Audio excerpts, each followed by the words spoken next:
Good morning. How you guys doing tonight? Today is Mike back with the thought of the day on January 22nd, 2026.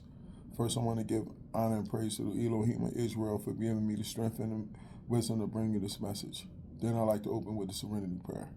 God, grant me the serenity to accept the things I cannot change, the courage to change the things I can, and the wisdom to know the difference. May your will, not mine, be done.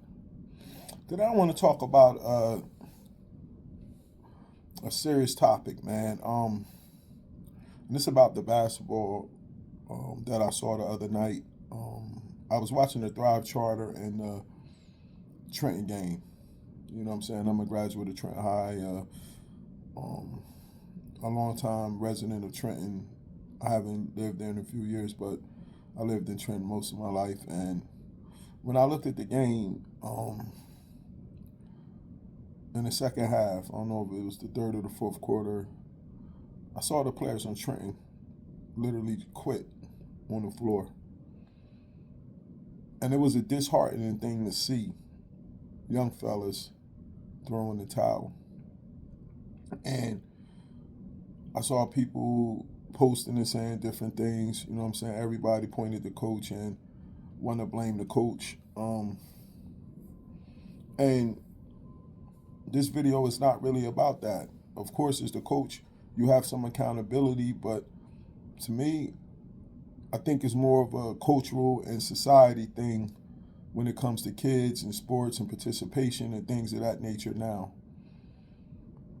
Because when you try to discipline the kids or do certain things, it's looked at as outrage now. It's looked at as capital punishment. It's looked at as you're demeaning them. I'm gonna take for instance, back in the day when situations was different, when some kind of coaches coached the teams back in the day when all of this outrage wasn't in society. It was consequences for losing. I saw a couple games this year when they lost by more than 20 points. Once you lose by more than 20 points, all these celebrations and all of this other stuff against those weaker teams are non-existent anymore.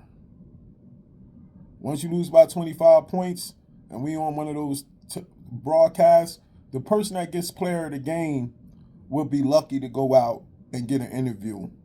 Definitely everybody else is not there. All the players all behind them, everybody laughing and giggling, this and this, blah, blah, blah. Nah. But it's because now there's no consequences for losing. When we was growing up and you played outside, if you lost, you had to sit for a few games and get it together to try to figure out how, because you ain't want to have that feeling again. When I did my basketball tournaments, it was a championship every weekend. They was playing for something, so losses mattered. Now, most tournaments are put up on a circuit type situation, so it's meaningless games for many of the teams. So the losses don't really mean nothing. So these kids have developed no consequences or no get back for the losses. And when coaches try to put their foot down and try to instill discipline, only thing the parents and kids got to do is go to the administration of the school and say, we're getting treated unfairly. The administration of the school is going to be scared to get some backlash from the media. So then they tell the coach you can't go that hard. And then we create us atmosphere where kids could quit on the court. And that's what happened that night, man. The fact that nothing could have been done about when they was losing early in the season and there was no consequences that could be done because of the things that I just stated, you get a team that feel like, why can't I quit? It's sad the society that we have developed with our young kids because of trying to give them everything, trying to not make them go through any kind of adversity, trying to make everything easy for them. This is society that we have developed. And now we're grooming kids that think it's okay to quit. We're in a sad space, man.